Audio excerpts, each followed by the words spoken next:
Hi everybody, welcome to Gunpla TV. Hey guys. Brought to you by HobbyLink Japan. This is episode 118. Yes. And in this episode we actually have a big announcement for everybody. That we do. And I'm going to let my co-host Ryan here handle this because it's kind of his thing and he has been looking forward to this day for quite some time. So take it away, Ryan. Well, you probably might be already aware of this maybe once this video is, but we've updated the HobbyLink TV site. Mm-hmm. We've added a whole bunch of new functionality, which is, I guess you could say, Facebook-like, but not as annoying. The reason behind actually adding this kind of community stuff is, I think we found with Facebook, like, people are a bit shy sometimes about posting. And we really just wanted to give people a place where they could just post pictures about all the kits they're doing. Just give them a forum to talk about the hobby they love without having to feel particularly sensitive or paranoid about what other people think on their real Facebook. One thing I'd like to point out is that most of our views of our videos anyway involve being watched on YouTube. Most people watch on YouTube, but the way to interact on YouTube is really basic. You leave a comment and somebody can like it or not like it and then respond. But that's it, the extent of it. But with this new I guess now it kind of goes beyond that. I'd like to think it's like a compromise with Facebook. Similar. It's social similar aspect for sure. And I think with Facebook, not only we have so many other friends, they don't really give a what, they don't care what we do. And it's also a place where we can run like special competitions, and our big sci-fi competitions. We'll be announcing that soon, and we're basically going to use the community aspects of the site for those big competitions to get people to share more, share the work in progress. It's a community. Now to find out more, it's pretty easy to join. Just go to the HobbyLink TV. The first post is about how to join, how to create an account. There's not much going on at the moment because we've just launched it, and it's going to be a soft launch, so we don't, we're just going to see how the servers handle it. But you can create groups in there. Just try to keep them relevant, maybe. Create a profile. Just sign up and join in and actually I don't know how it's going to go. Like it's kind of fresh for me. I've never done it. So it's exciting. It's exciting, and Sid and I will both be on there. We'll have profile pages so you can actually add us as friends. That's right. And we'll be part of every group. And social media monster. We're looking forward to your photos and just like everyone interacting. I don't know, was there anything else I might have missed? I think that's basically it. Like we're creating a community where people can go and not only can they see all the new stuff which we show here on the show on HobbyLink TV, but they can also contribute all their stuff, their opinions, and meet with like-minded people and just kind of expand outwards. And we will run also small monthly competitions, little giveaways, and also I'll probably be posting more photos as I build stuff instead of just bringing it to YouTube. But also, please, on that page that you find out about how to become a member and why you should join, there's also comment fields at the bottom. And please leave any feedback, any problems you run into. We're very interested in improving what we have created and also getting a feeling for what you guys think. That's enough about me. Sounds good. Sounds exciting. But TV, the new era. Yes, we're growing up. And actually, I got to give a shout out to Travis. You've seen him on the special episodes, but like his technical skills really helped a lot. He's making this. He's a net dude. He's done a bang up job. So just a credit to him. Everyone. Good. So now we'll go back to the regular scheduled Gundam talk, right? Back to Gundam. All right. Well, let's start with some of the stuff that just came in like an hour ago. Now we've got some kits here that we saw at the Shizuoka Hobby Show. So let's start with the first one. This had a little bit of interest, I must say, but it was overshadowed by a lot of the new kits out there. But this is the base jabber. This is the Type 89 base jabber, actually, from the Gundam you see. And similar to the other base jabbers, you can see, but I actually prefer the design of this one. Actually, this is probably a better shot right here. Kind of looks like a snow speeder from some angles, but I do kind of like it. I do kind of like it. So it's only the base. You will have to put the kits on. Like you said, I think this is a Jesta. If you have a Jesta, you can stick them on there. But this is just the base jabber. So there you go. Sweet. And another HG. This one from the Zeta Gundam. This is the Masala, the monster that we showed at the hobby show. Because look at the back here. That backpack. It's such a crazy design. I love it. It's cool. Let's open up and have a look. So upon opening up the box, the Masala, the monster box, what do we see here? Oh, I already see the stand. Now we know that this thing can kind of transform into its flight mode. So there's a stand, and like other action bases that come with from Bandai. It comes with screws, so you're going to make that little stand. And because of the screws, it's going to be sturdy enough to hold this guy, because he's a big boy. I mean, look at these armor parts. Now remember, this is a HG kit we're talking about, 1/144 scale. But even so, those are some monster pieces, and of course these guys. That's actually, is it really that big to need screws? That's amazing. It's pretty weighty. I mean, you picked up the box. Yeah. For an HG, it's pretty weighty. And then, of course, a couple of beam sabers here. Not too much here. Now, the instruction manual is pretty straightforward, like we've seen with most HGs. So I'm not going to go into that. But I will say you get this nice little advert for the Gundam Breaker video game. Oh. Now, for those guys outside of Japan, I'm not sure of release dates outside of Japan, but if you've got it, let us know. Now, what's this we have here? G Gundam on Blu-ray. Looks like it's coming out August 28th. Not G Gundam, the original Gundam. Sorry, Blu-ray August 28th, the original Gundam series. Nice. Yeah. So this is probably coinciding with the release of the 3.0 RX-78. Actually, I might try watch this, because as you know, I haven't watched any real Gundam. Well, you gotta watch the first one. I mean, it's what started it all, right? So I would recommend checking it out. I've seen the majority of it, and I've actually found that when I watch TV late at night on some evenings, they're playing Zeta Gundam. Yeah. So I've been watching Zeta Gundam. That's really cool. Yeah. All right, so that does it for the masala. So that wraps up the masala. It's big, even for HG standards. It's pretty cool. And I actually have one more kit here. This one came in over a week ago, but we didn't have a show because we're busy working on a website and things like that. But this is the latest Valve Rave kit. You know, Valve Rave, the Liberator. Very popular. We showed Didn't we sell out? The first one we sold out. This is actually the second kit in the series, and is the second kit in the series, but it's called Valve Rave 3. Hika Minari. Yeah, let's pop this baby open. All right, Valve Rave 3. Hika Minari, whatever. What's the retail on these guys actually? This guy's 3,000 yen. So wow, that's pretty good for that size box. Yeah, it's kind of like an MG, right? If you look at the size of the box, it's like an MG. And similar to our MG, you're getting quite a few runners. But check out this foil sticker sheet. That's crazy. Pretty monstrous. I mean, this guy's a pretty unique look. I'll just bring this back out here. He's got a pretty unique look. And if they were to supply different plastic model parts for all these different colors, you'd be here for quite a long time, and the box would be twice as big. I mean, that actually looks really interesting, that design. Just look at those arms. It is really cool. It is really cool. So I'll dig out a few more parts here just to show it. It's got this yellow now. Yellow I'm kind of not a big fan of on a model kit, but this yellow is actually pretty good. And then we're getting just a small amount of the effect parts here going on. But it's pretty cool. Like, look at this whole clear runner we got here. This whole runner's clear. Very nice. Like this, and Bandai seems to be doing this with more and more with their kits, is just throwing in a stand. Now this doesn't look like a Gundam stand, does it? No. It's a stand unique to the Valve Rave, as far as I know. So you can set them up with those monstrous arms. I'm gonna make sure I can get this back in here. Get in the box. All right. So the next Valve Rave's here, and I wonder what the third one's gonna be. Also, recommend anyone to watch the show. Yeah, you've got some episodes. It looks good. Yeah, quite a few. I really like late night shows. Actually. It's really top-notch animation. Whether or not you like the characters is another thing, but yeah, the animation is very well done. Okay, so to carry on with this kind of special episode, you know, we talked about the launch of HobbyLink TV. We're also gonna throw back to a previous episode 6 months ago in January. So take your minds back. 6 months ago in January was the release of the Master Grade Tallgeese. Yes. And at the time, Scott and I did kind of a little special episode of Gunpla TV where we talked about the Tallgeese in general and Scott's experience with previous versions of the kit. And the new MG we were both excited about. Well, you know, it's been 6 months, but both he and I have completed our MG Tallgeese, and they're completely different actually. Very, very. And we thought we'd come back on the show here and talk about exactly what we did. So I'm being kicked out.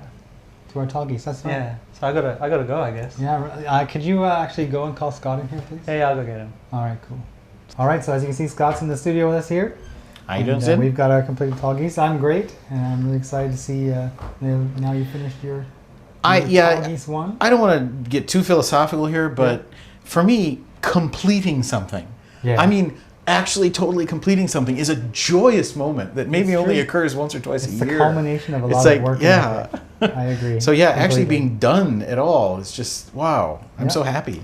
Well, I was going to ask you, what did you do to this? Because obviously this is not how it looks like on the box, right? No, it's no. completely different. You did a lot of work. Or what did you do? Your Tallgeese is a taller geese than mine now. Yeah. It's not very Tallgeese anymore. Well, I'll talk about this after we talk about yours. Yeah. Because from my understanding, you actually documented the process of what you did. Yep. I shot a video because I was going to make the like we talked about a few months ago. Yeah. Wanted to do the original color scheme, which I had always loved on the Tallgeese, and then when I saw this kit come out, and to be honest, I really didn't know about the Endless Waltz color scheme, if that's what that is, and I looked at it and kind of went meh. And too white. Yeah, it's way too white. But I liked the yellow trim. So as you can see, I left the yellow trim going, but we put the other parts back into sort of the original scheme. And yeah, I did shoot a video showing what I did. All right, well, let's have a look at that right now. Okay, well, start out by washing the parts, because they put various oils on the pieces so that they pop out of the molds. Yes. Yeah. And that stuff can prevent paint from getting a good grip on the plastic. Yeah, so. We've showed that on the show way back when too. Yeah, and so yeah, just using your basic dishwashing soap here to wash the parts and rinse them and dry them gently. Of course, you don't want to get too rough because you might tear little parts right off of the runner when you're doing this. So when I dry it here, you can see especially with the gate marks are getting thinner and thinner now. Yeah, they are. So I'm trying to be real gentle here, with the runners. Now here's the parts that I had to paint. The different colors. Fortunately, they were all on just 2 runners. The white ones are the ones that I painted the dark gray. Well, I painted everything the dark gray, and I used this ancient bottle of a Panzer color from GSI Krios. Don't go looking for these Panzer color series any longer because they're long gone. But I found a nice dark gray that I wanted to go to be the thing. Now, on the white parts, I didn't paint these at all. But I didn't want to have that, shiny toy-like appearance. So, ta-da, Mr. Hobby, Mr. Super Clear here, just a clear, flat spray that I used on the white parts in order to give them that nice flat finish. Now, these are lacquers, and they're going to stink up the house when you start spraying them, and also screw up your lungs. So, yeah, you definitely want to use a mask for this stuff, even though you look silly. So, yeah, here I'm just spraying the clear coat over the white parts, and this really doesn't take any special technique. Just don't cake it too much on in any one spot, and you'll be good to go. So now I'm going to mix up the dark gray here for using in my airbrush. Yeah. And that's a film container, right? Yeah, that's a good old film container from back in the day. Even now, if you go to places that'll still develop film, they'll give you a bunch of these for free if you ask. Yeah, they're probably desperate to get rid of them. So yeah, you want to thin the lacquer paints out to more than double the volume they were. So it should be pretty much close to a water consistency. Oh, okay. And then you just dump it into the airbrush here. Yep. And off we go.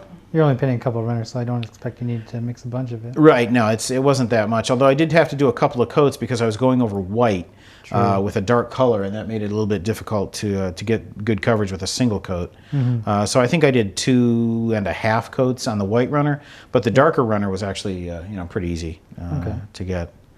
As you can see, I have a really high-tech spray booth here at my home where I tape newspapers to the wall.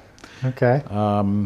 I actually, since this time, I have bought a spray booth so that I don't look silly in any future videos. I don't think you look silly. I just wonder how your wife feels about this right now. Well, this is fortunately I have a room in the house where I can do this stuff and I don't have to pull it down every time. So, so that newspaper is probably from about 6 months ago, actually. So here we are. We got the colors done now, and you can see that it looks like we got pretty good coverage.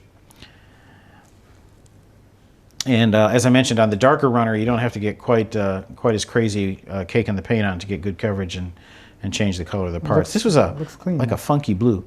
Now the shield is the only part on this kit that is not molded in separate colors, but in the old scheme, the edge of the shield is this dark gray. So this is the only part on the whole kit that I had to hand paint. And I didn't even bother to mask it, as you can see here. Just, takes guts. Slow and steady, makes the day here, So here we are. Didn't show how I assembled it because, come on, you guys know how to do that by now, right? Yeah, of course. So I just assembled it. But since, I painted those parts on the runner, after you pull them off the runner, you have gate marks left over. Yeah. So you can see here the little white spots all over the place, which are the gate marks from where these parts came off the runner after I'd painted it. So we're going to take care of this with the latest in paint application technology, a brush. And it's about as easy as it could be. You're assembling this. You're painting this as it's assembled. Like I would be nervous that I'd start putting this green paint on that white part right there. I guess I'm pretty comfortable with my handheld technique at this point. Yeah. Maybe in another 10 years I'll start to get the old shakes. guy hands or something. But yeah, so now we've got all the gate marks taken care of. But man, does this thing look like a toy? Still a lot of white. Yeah, it's a lot of white, and it just looks like a toy. I mean, it's all flat and clean, and it just looks a lot better, obviously, if you have some dark recessed detail. In fact, Bandai themselves in the instructions here says, look how much better it looks if you do the lines here. Every master grade manual will have that little picture in there. And they're right. So Yep. I'm going to do it, but I'm not going to use Gundam markers. Instead, I'm going to use an enamel wash and good old trusty Tamiya flat black enamel here. Yeah. And there's an important reason why we're going to use enamel, and that's because enamel paints can be taken back off. Yeah. So all you need here is the enamel thinner, a little dish, and a brush. And you really don't need much paint at all. Just a few drops, or I got a little bit more than a few drops there, but yeah, you really don't need much. And then you want to thin this way out. I mean, it has to be really way thin. out. Yeah, so it's really super thin. Basically, it's like you have dirty water. Oh, okay. Kind of. And then use a There you go. fine brush, and we just dab it into the recessed areas here. There you go. The standard panel wash procedure here. You can see it just run right in there, eh? Yeah, because it's so thin, the capillary action really does its job. In fact, watch when I touch it to this side seam here. It really, you can see physics do its job here. Oh, there you go. Yeah. I love that effect. Actually, just kind of watch it. It's like watching blood. Now you can see pump some through of a vessel. some of the paint seeping onto the surfaces around the recessed areas, Yeah. and that's because I've got that flat coat on there, which gives the paint some nooks and crannies to run into on the plastic as well. But that doesn't bother me because I don't want a factory fresh, clean look. I want a sort of a battle tested veteran kind of look on this Well, thing. you're also going to go after it with the enamel thinner too, so you'll be able to take a lot of the effect away. So you can Holy see, moly. if you go nuts with the enamel here, it'll start to seep out, and it looks like I've like completely wrecked the whole model or something here. This is definitely a panel wash. Yeah, this is a true wash where I've just gone like crazy here. Panel bath, yeah. But never fear, Tamiya Color X20 is here. That's right. Just soak a little bit of this into the tissue here, Yep. and start wiping, and watch the magic happen here. Just comes right off. Yep. Now, for people who like that flat look to their kits, instead of the shiny gloss type look, I found that when I use enamel thinners to take off these excess lines, that it actually gives this kit a really like dull, flat look. Oh, cool. Kind of absorbs the light. I hadn't really noticed that, but yeah, I think you may be right. So there you go. What looked like a disaster just a minute ago looks pretty cool now. And now for smaller, more recessed areas, obviously a tissue probably isn't your best tool, so you go for the old cotton swab here and take off some of the excess paint in the more difficult to reach areas. But yeah, it's really actually a lot of fun. You end up taking back off about 95% of what you put on, but you can really get that neat, weathered, dirty, used, like I said, battle-tested veteran kind of look with dirt in the crevices. I also think it makes you appreciate just the molding job that Bandai has done with their kits when you start seeing all those lines brought out, how much detail they put into their molds. Now, I used black here, but if you don't want the accent to be quite as strong, you can use a dark gray or even a brown, depending on the color scheme. So here you go. This is what she looks like now with the wash down. And it's starting to look a lot cooler than it did before. But these dark areas still look a little bit too clean for my tastes. So what we're going to do here is dry brushing. Okay. So I have an ancient bottle of some GSI Mr. Color silver paint here. And we're going to dry brush this onto the model with a brush that I made just for that purpose. This is a standard flat brush that I just cut the bristles off close to the base at with a hobby knife. You just chop it right off so you have a nice stiff brush. And you dip it in there and away you go? Yep, well, not quite. You want to dip it in there and then get as much of the paint back off as you can. And that's why I got a sheet of paper here, and I'm just going to paint the paper more than I am the model here. Hence the term dry brush, right? Yep, hence the term dry. So the brush should almost seem like it has no paint left on it before you go to the model.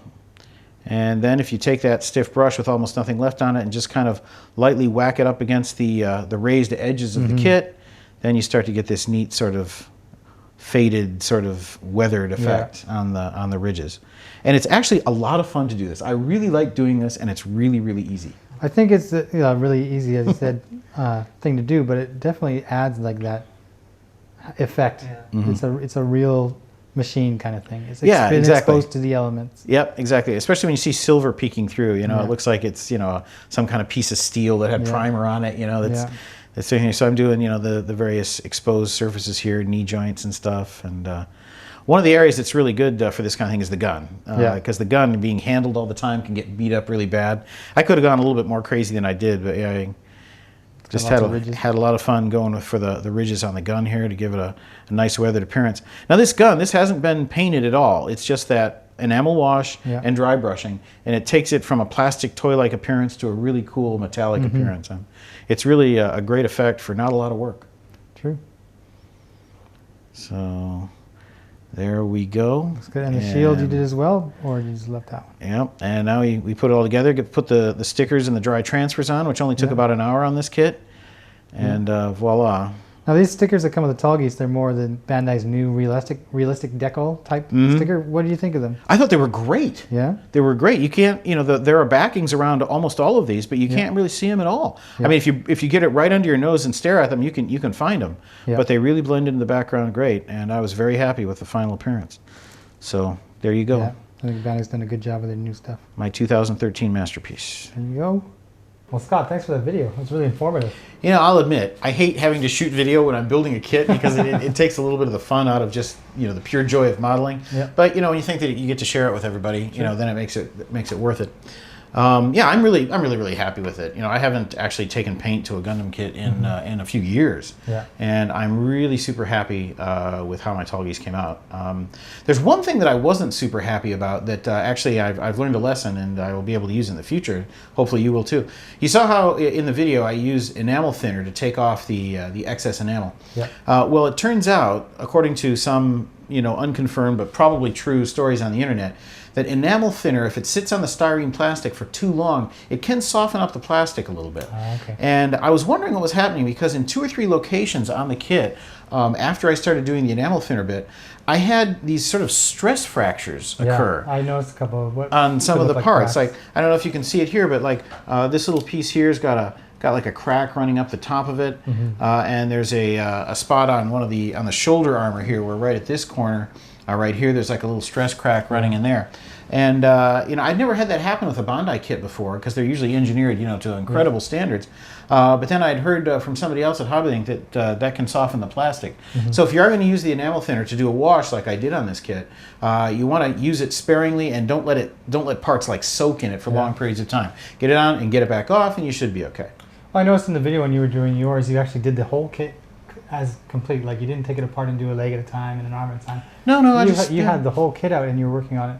And that was a surprise for me because when I start doing panel lines and washes, I usually go limb by limb kind of. Break them down and stuff. That's how I approached it. I don't know. I guess I thought it would be a pain in the butt, so I just did so it close. that way. But yeah, no, I'm like I said, I'm really happy with what I got here. But you know, I'm not as fastidious as a model probably as you are, or some of our viewers are like, you know, do crazy over the top stuff. And that's not criticism, by the way. But I just, you know, I kind of want to get it done and get on to the next job or model at hand. And anything that takes me extra time that I can probably manage without doing, I usually tend to skip over. Yeah. So It's true. I mean, you can't really consider it cutting corners because Bandai's giving you the option to do it various ways, right? So. well, you didn't cut any corners. Jeez. Yeah. What do we got here, Sid? Well, you know, like you, I thought that the Tallgeese was a little too maybe just white. And I thought, oh, I'm going to paint it. What am I going to do? How am I going to paint it? But I thought, well, I still got this Shinanju Stein, which is also white. And I don't know what I'm going to do with that either. Right. So why don't I just take the parts of the kits that I like of both, slap them together, and I'll do a kit bash. Now, this is probably the best kit bash I've done so far. That's pretty awesome. And, oh, thank you. And I can point out what I did. I mean, I left all the white as it was on the Shinanju Stein here. And I just painted the gray and the black parts here. Right. And when I do a kit bash, I think that I want to take the unique characteristics of both kits and somehow put them together. So, of course, for the Tallgeese, that would be the thrusters. Yeah, those so are I've got these cool thrusters on here. I managed to mount them to the backpack of the Shinanju Stein here, and they're still able to open and close and move around. I can. So it's these parts just transplanted just directly in. Just glued onto the backpack here. I didn't even have to drill any holes. I just glued it on and painted it. And of course, I also put on these little ankle joints here. Oh, okay. Those are the same ones. Oh, yeah. okay. Now this is a little bit of extra work. I actually had to take the frame of the feet of the Tallgeese and just cut out that little circle that sticks up, glue it on there, sand it down, and then paint the rings and drop them on. That Tallgeese that you showed us previously, it's like there's gone. The legs are there, and the torso. I've also added the little front thruster here. Right. You can see on the front of your Tallgeese. Yeah, sort of that. Yeah, the one that's in his crotch. Yep. And the one thing that I liked about the Tallgeese, you can see that you've got it set up here, is they have this gimmick where you can plug in these arms, and you can hold the shield and you can hold the rifle. And I thought, I want to have that on my my Tallgeese, my Steingeese as I call it now. And I actually cut out that whole assembly and glued it into the underneath of there and painted it. So I'll throw this around here. And this little door is from the Tallgeese. You can open and close. You can plug in there, and now I can mount the shield and I can mount the rifle on there. And also the side skirts. I guess I should mention these guys. The side skirts are also from the Tallgeese, right here. And I actually had to cut off the frame of the Tallgeese, glue it onto the frame of the Shenandoah here, paint it, and then slap everything on there. I'm amazed at how much work you've done, but it still retains some posability and everything. Despite it still completely moves around. I also altered some aspects I didn't like the back of the legs. I've actually used the thrusters that are supposed to be for the Shenandoah Stein on the leg here, so it can open and close, and move some armor pieces around, cut some armor away so I could put in these the circles that I mentioned before. And altogether, well, I worked on certain aspects of the kit a lot, like the bottom of the legs and the hips and the backpack. The rest of it's more or less untouched. It's just painted to look cool, a little bit like yours, a little bit different there. Awesome work. And I also got the fuel tanks from the original Shenandoah, so I had to modify that a little bit there. Yeah, and all the markings from the Shenandoah as well, mixed with the Tallgeese markings, as you can see.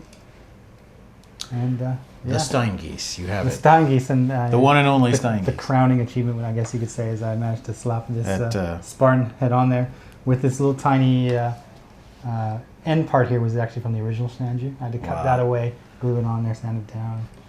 Crowning, that was a pun. Yeah, it's a crowning achievement. That's good. That was good, actually. You like that? I play with words just as much as I play with models. All right, so that's my kit bash. Now, when I showed this to Ryan, he's like, "Oh my God, you got to bring it in the show," and I'm like, "Oh, maybe not." And then you showed me your Tallgeese, and I thought, "Well, let's do it." But now that I've showed that I can do a kit bash, we're going to start filming it, talking about it, and we'll actually do some episodes on HobbyLink TV on how to do some kit bashing. Cool. So now I guess that our Tallgeese are finished. We can lovingly pack them away and take them home. Yeah, I hope he survives the ride home. Yes.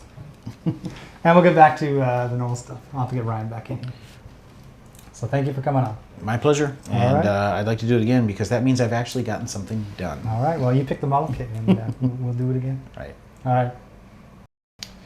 Okay, that was kind of cool, Scott, to actually come on here and show us what he did. It's good having a boss who loves modeling. Actually. It's true, and I also like that he made that video. Like we've shown those steps in various early episodes of Gunpla TV, but to have it all in one short video as a reference, it's really helpful. So for people who are building like a model kit or a Tallgeese, be sure to check it out.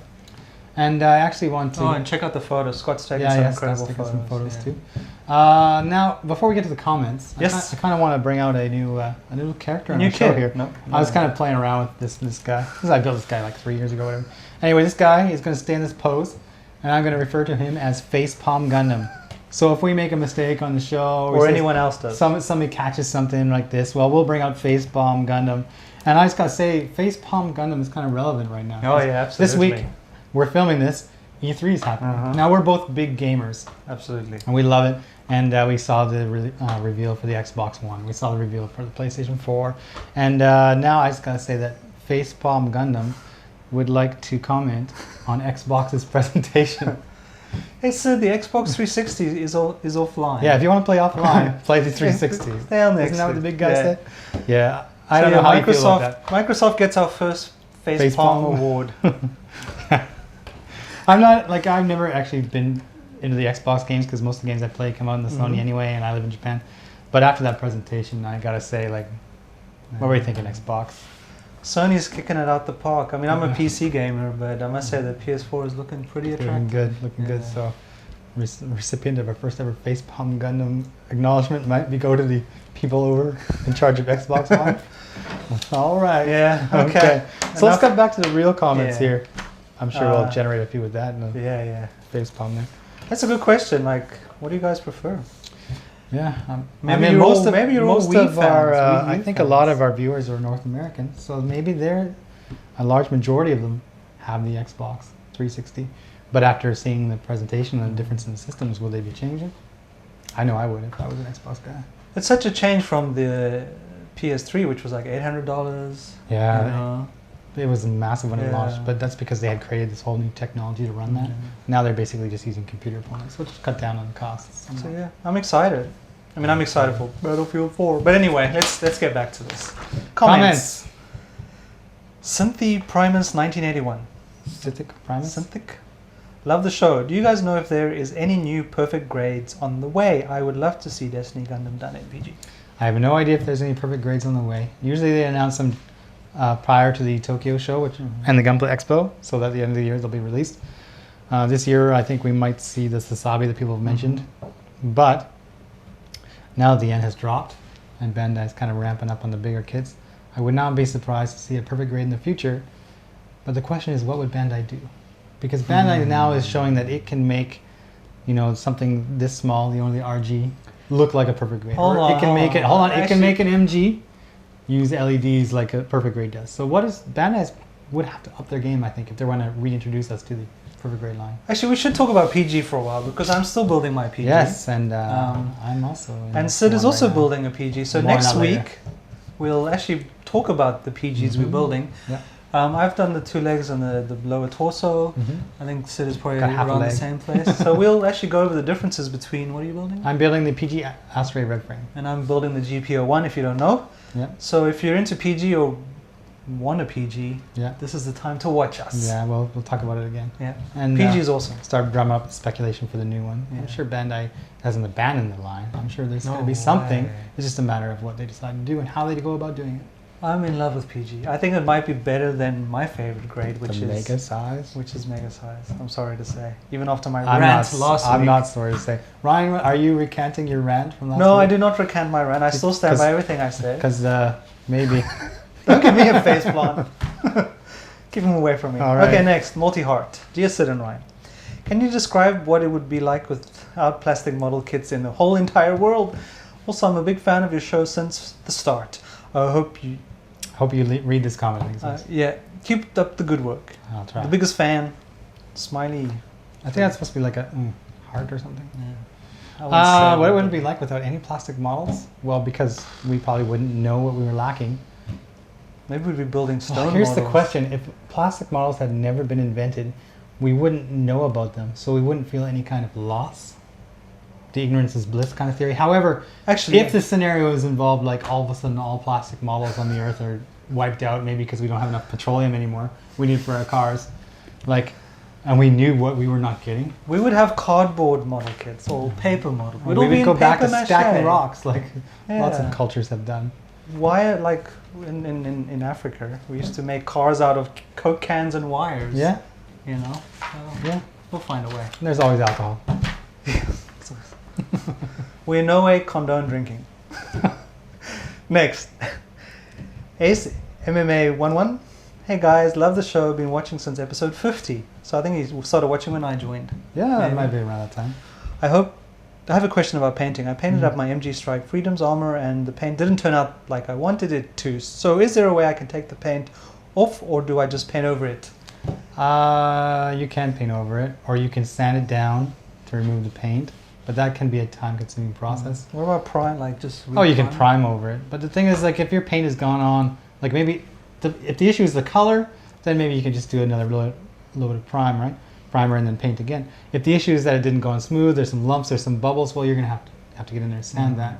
But there's also, sticking your piece of plastic in a bowl of Windex for 24 hours and then going at it, and that should help it. Anyway, it all depends on the kind of paint. Or you thinner. use. Paint thinner, of course, will work, but it might have the adverse effect Might of melt your kit. hurting the plastic. Yeah. A lot of people like the Windex method. Okay. Stick it in with some Windex or window cleaner for a day, and then go back and take it away. Sweet. Next, Sig Driffer. I don't know if this is true or not, but it seems to me that model building in general is much more socially acceptable in Japan than in other countries. Here in California, is California a country? I still get a lot of, oh, you're still playing with toys attitude when people find out I like to build models. I've been building models since I was a kid. I'm 44 now. And now after a long day at work, this hobby is still my go-to stress relief. Absolutely. Amen. Well, model building's been around for a long time, right? People have been building ships and bottles and things like that as, hobbies and stress release methods. And we're a bubble in Japan as foreigners. Yeah. No one cares what we do. Of course, it's socially acceptable, more socially acceptable in Japan. It's still kind of nerdy. Yeah, but they have that whole huge part of culture, the otaku part of the Japanese culture, where it's, that's kind of nerdy, but everybody does it. Yeah. But I don't think Japan's kind of the example you need to look towards, because while things are acceptable like model building, other things are considered normal or kind of acceptable. Tentacle monsters. That are probably not acceptable in other countries. Exactly. Child pornography. I'm surprised because, I must say in South Africa and Australia, there's a really big model building community, especially armor. And, if that's your clique, that's your clique. I also think it has to do with the change in entertainment for young people. Like back in the day, before there was video games and things like that, PC games, everybody had a toy. Everybody had a solid object. Some people would build them. But now we have video games, and those are becoming more accepted as a form of entertainment. So if you're actually playing with a toy or an action figure or a model, you're building a model, it would seem that you're not doing what everybody else does. That's entertainment now. That's one theory I've thought about every now and then. Yeah, it's possible. I've never had any grief. I haven't either, but I've been doing. Also, I build kits. I don't really play with them. I build them and then put them on a shelf, and I enjoy the building part. Yeah, exactly. Well, I have a question for everyone at home. Okay. What is more socially unacceptable? Collecting a bunch of action figure toys, or building model kits? And you bring in a girl home or a boy, depending on what you're doing. Sure, to bring someone to your house. Which would you prefer they see? Well, if you're trying to do if you want to win their admiration. Obviously, I think model kits would fit better in that, you're showing your creativity and some talent, as opposed to buying a figure and playing with it. But give us your feedback. I'm interested because, at HobbyLink we sell all kinds of things, toys as well as kits, and the collectibles market is huge now. It's Yeah. enormous. You can't. It's not necessarily socially. Oh, this 40-year-old virgin. Remember, he was a collector. He didn't take any of the toys out of the box, and that was kind of a stigma. Yeah. I just wonder, do you think it applies the same to model building? Feedback. Let us know. If only there was a community where we could discuss this kind of thing. Yes, and the community. You are a genius, mate. First group. Okay, remind me. Toys are not for kids. Next it's actually a comment about the Brony for life. Now we had a lot of comments. The My Little Ponies. Yes. Now, I don't think we were making fun of My Little Pony. No. I understand that a lot of people have this sincere passion. Can you say, just like we have for model kits? Some people really, really appreciate it, and I wasn't getting on them. But I wanted to say that for me, not being in North America, I didn't understand the extent of it and I had how no it idea. had started. And we got a lot of really good comments. Yeah. I really recommend you look at the YouTube channel. Yeah, a lot of people really got in there and gave us quite an in-depth breakdown of why it's become so popular. I want to watch it now Yeah? because they said there's a whole bunch of subliminal messaging and it's kind of like The Simpsons maybe. Yeah, I think the adult humor is aimed more at adults anyway, the humor in there. But I still don't know if I'll watch it. I don't watch anything. So. Yes, it is terrible. I don't watch television. Television died for Sid 6 years ago. Just ever since I moved to Japan, I turned on the TV that first day and there was a video of someone watching a video of someone eating. That's when I gave up. That's life. Okay, this is from the blog. Yeah. Zephyrantis. Hey Sid and Ryan, great show. I just have a question about the hands you showed. Do they also come for smaller MGs? Well, they're kind of a one size thing, but they should work for smaller MGs. But they've kind of made this one size, which should work for the majority of MGs, which are mostly bigger, and one size that'll work for the HG kits. So trying to find hands for, say, the smaller MGs, for example, maybe the Crossbone or the F91, maybe not. But I haven't tried it, so I can't say for certain. Okay. So maybe it's something to check out later on. That's all? That's it. And we'll put a group. This is great. Group started, boom. I'll make a group like what's better, model building, or we'll think of a fancy title. Yeah. We'll put a link in the YouTube channel, and in there you can, well, you have to become a member, but you can Yeah. post photos about your kits or maybe action figures you love. Discuss your anecdotes of when Yeah. some maybe potential boyfriend, girlfriend happened by your house and you had all this toys. Yeah, out and there. maybe it Might worked be like a fun. charm. Maybe she was like, "You're so hot. You have like every Superman ever." I can see that you have patience, and also So yes, you'd give be us. great for being the father of my children. Yeah, if that happened to you, we want to know. Yeah. Dirty details, please. Yeah, so that's the big news, really, the Yeah. blog. Big news.